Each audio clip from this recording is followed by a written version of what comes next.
झारखंड विधानसभा चुनाव संपन्न हुआ। इसके बाद जो रिजल्ट आए उसके बाद कहीं ना कहीं बिल्कुल चौंक रिजल्ट आए और कहीं ना कहीं झारखंड के इतिहास में 23 नवंबर का दिन दर्ज हुआ है, क्योंकि किसी भी सरकार ने झारखंड में दोबारा से बहुमत हासिल किया, यानी कि इंडी गठबंधन ने 56 सीटों पर बहुमत हासिल की और एक बार फिर से हेमंत सरकार बनने जा रही है। लेकिन इन तमाम विधानसभा सीटों में से एक सीट ऐसी सिंदरा विधानसभा, जहां पे 24 सालों के बाद एक बार फिर से लाल झंडा वहां पे फहराया है। और खासतौर पर अगर हम बात करें तो तारा देवी, जो कि बीजेपी के एक मजबूत दावेदार मानी जा रही थी, उन्हें चंद्रदेव महतो ने हराया है। और सीधा हम उनसे ही जुड़ते हैं, चंद्रदेव जी जो कि अभी नए नए विधायक बने हैं। चंद्रदेव महतो जी, सबसे पहले तो आपको बहुत बहुत बधाई, आप विधायक बने हैं 24 सालों के बाद। मेरा सबसे पहले सवाल यही रहेगा, 24 सालों के बाद कहीं ना कहीं माले ने वो जीत हासिल की, तो ऐसे में इस जीत को आप कितनी बड़ी जीत मान रहे हैं, क्या महसूस कर रहे हैं? सबसे पहले तो धन्यवाद। और ये 5 टर्म के बाद हम लोग जीते, 25 साल लगभग हुआ। और 25 साल के बाद जो हम लोग वापस आए, यदि वापसी के दरमियान हम लोगों ने इस चुनाव में जो देखा कि एक बहुत बड़ी ताकत हो सकता है, कहीं और डमी कैंडिडेट भी हो और इस रूप में भी देखें। राष्ट्रीय स्तर के बड़े बड़े नेताओं का यहाँ सिंदरी विधानसभा में कैंपेन हुआ, लगातार कुछ नेता कैंप किए सिंदरी विधानसभा क्षेत्र में, और एक बहुत ही आर्थिक रूप से भी लोगों को करने का प्रयास हुआ। और इंडिया गठबंधन में शामिल नेताओं को भी अपने पाले में करने का प्रयास हुआ। इन सब प्रयासों के बावजूद यहाँ के मतदाताओं ने जो परिवर्तन का मन बनाया था, और 25 साल के कार्यकाल में भाजपा के प्रतिनिधित्व के कार्यकाल में लोगों की जो उपेक्षा, समस्याओं के प्रति गंभीरता नहीं दिखाना, इन सब से उब करके लोगों ने हम लोग को साथ दिया। और लोग ने माना कि पहले जो लाल झंडा ने जिस स्तर पर काम किया है उसको और आगे ले जाने के लिए पुनः लाल झंडा को लाना होगा, इंडिया गठबंधन को लाना होगा। इसी में आज हम लोग सिंदरी विधानसभा में फिर से लाल झंडे को खड़ा कर पाए हैं। देखिए चंद्रदेव जी, एक सही बात कहा जाए तो इस बार आपने टफ मुकाबला इस बार तारा देवी और आपके बीच में हुआ और आपने जीत हासिल की है। ये जीत का श्रेय किसे देना चाहते हैं? और दूसरी तरफ अगर हम बात करें तो कहीं ना कहीं जो तमाम सीटों पर 56 सीटें लाना अपने आप में एक बड़ी बात है, तो क्या ये हेमंत सोरेन का फैक्टर काम करता हुआ नजर आया या फिर मैया सम्मान योजना का फैक्टर? किसे आप समझेंगे, किसकी जीत है ये कई फैक्टर है। बीजेपी का तो एक तरह से जो हेमंत सोरेन जी को झूठे मुकदमे में जेल भेजना और जेल जाने के परिस्थिति के बाद झारखंड को एक नए नेत्री कल्पना सोरेन के रूप में मिलना, इसके साथ साथ कल्याणकारी योजनाएं जो मैया सम्मान हो चाहे और कई योजनाएं हैं, उन योजनाओं भी एक फैक्टर बना। इसके अलावा इंडिया गठबंधन में तमाम दलों को समाहित करके जो भाजपा विरोधी मत थे उनको एक जगह एकत्रित करने वाला ये सारे फैक्टर काम करके हुआ, जो आज हम लोग पूरे झारखंड में 56 की संख्या में है।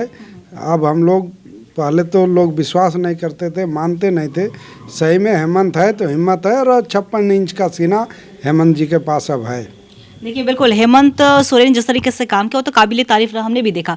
लेकिन अगर हम चंद्रदेव महतो जी की बात करें तो आपने कहा कि 25 साल का कार्यकाल देखा है सिंदरी की जनता ने, ऐसे में माले का वहां पे एक बार फिर से परचम लहराया आपने, तो आपका विजन क्या होने वाला है? क्योंकि आप बीजेपी पर आरोप लगा रहे हैं वहां पे कुछ काम नहीं हुआ है, तो चंद्रदेव महतो जी जब उन्हें जनप्रतिनिधि चुना गया वो क्या काम करेंगे आने वाले 5 सालों में? ये अभी 5 साल चलेगा भी कि नहीं ये बोलना मुश्किल है। इस मायने में मुश्किल है कि पूरे इंडिया स्तर पर 1 नेशन 1 इलेक्शन का बिल आया हुआ है। यदि वो आगे बढ़ता है तो हो सकता है 4 साल में चुनाव हो, लेकिन स्थानीय स्तर पर जो हम लोग का काम है उसमें सबसे गोविंदपुर क्षेत्र में तो सबसे बड़ी समस्या पेयजल की है। और इससे पहले जो एक योजना लाया गया था निरसा गोविंदपुर जलापूर्ति योजना, जो हमारे पार्टी के विधायक अरूप चटर्जी के द्वारा लाया गया था, वो योजना अधूरा है। उस योजना को हम लोग आगे बढ़ाने का काम करेंगे ताकि सभी को हर घर नल योजना से जोड़ा जा सके। इसके अलावा इस बरवाडा क्षेत्र में बच्चियों को पढ़ने के लिए या तो राजगंज जाना पड़ता है या फिर धनबाद जाना पड़ता है या फिर गोविंदपुर जाना पड़ता है हाँ उच्च शिक्षा के लिए। तो हम लोग का कोशिश होगा कि यहाँ भी बच्चियों को मिले, कॉलेज के सुविधा यहाँ मिले। वैसा कभी आए दिन हम लोग देखते हैं दुर्घटना होता है। पूरे इस ये में एनएच में कहीं एक ट्रामा सेंटर नहीं है। यदि ट्रामा सेंटर हो तत्काल इलाज मिले तो बहुत जान बच सकती है। तो उस दिशा में भी हम लोग काम करने का प्रयास करेंगे। कोशिश होगा कि गोविंदपुर में एक ट्रामा सेंटर बने। सबसे ज़्यादा एक्सीडेंट जोन गोविंदपुर को ही हम लोग देखते हैं। और कई सारे योजनाएं कृषि के क्षेत्र में, जो सिंचाई की व्यवस्था है नहीं, ऐसा कोई कारगर योजना नहीं आ पाया है, तो उसमें क्या हो सकता है, नहीं हो सकता है। देखें हम लोग, चूँकि अभी हम लोग डॉक्टर भी हम लोग के बीच हैं, तो हम लोग ऊपरी तौर पर, सतही तौर पर देख रहे हैं कि बुखार है, लेकिन बुखार का कारण क्या है उसको हम लोग खोज के फिर उसका इलाज में जाएंगे। अभी सिंचाई चाहिए, सिंचाई की योजना पहले क्यों ऐसा नहीं बन पाया उसका जांच करके कैसे ही करें। पुरानी जो योजनाएं हैं उसको फिर से हम लोग कैसे आगे बढ़ाएं, कैसे चालू करें, इस सारे समस्याओं को देखते हुए हम लोग काम शुरू करेंगे। कई ऐसे टोले हैं जो अभी भी सड़क से जुड़ा हुआ नहीं है। कोई मरीज होता है तो उसको अभी भी खटिया से लोग लाद के लाते हैं, तो पुल बनाने की ज़रूरत है, तो वहाँ भी हम लोग उस काम को करने का प्राथमिकता में रखेंगे। इस तरह की कई समस्याएं, योजनाएं हैं हम लोग का ही में, उसको संकलित करके आगे करने का काम हम लोग करेंगे।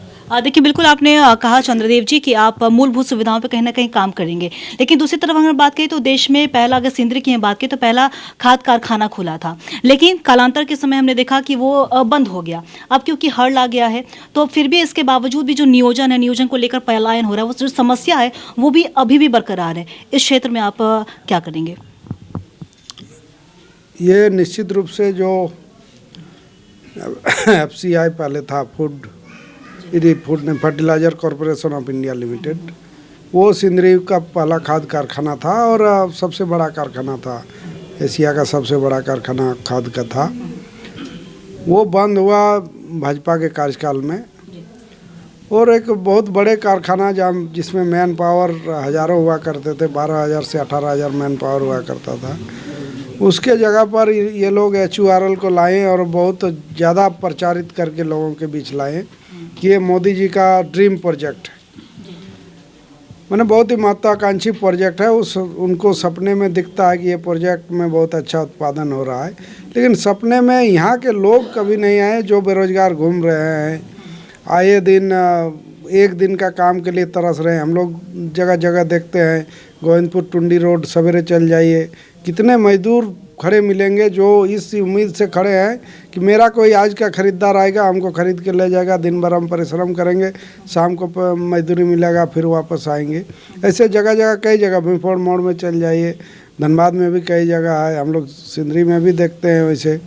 तो ये स्थिति है, बगल में यदि रोजी रोजगार का जगह है उसमें जगह नहीं मिल पा रहा है, तो ये तो दुर्भाग्य की बात है। और मोदी जी के सपने में ऐसे लोग नहीं आ रहे हैं, तो ये दुर्भाग्य की बात है। यहाँ हमारे विधायक, सांसद से लेके प्रधानमंत्री तक इस प्रोजेक्ट से जुड़े हुए हैं, वो रोजी रोजगार की दिशा में कुछ नहीं कर पा रहे हैं। वहीं यदि पहले का FCIL देखें, फर्टिलाइजर कॉरपोरेशन ऑफ इंडिया, अगल बगल के हजारों लोग काम करते थे और अस्थाई नौकरी में काम करते थे।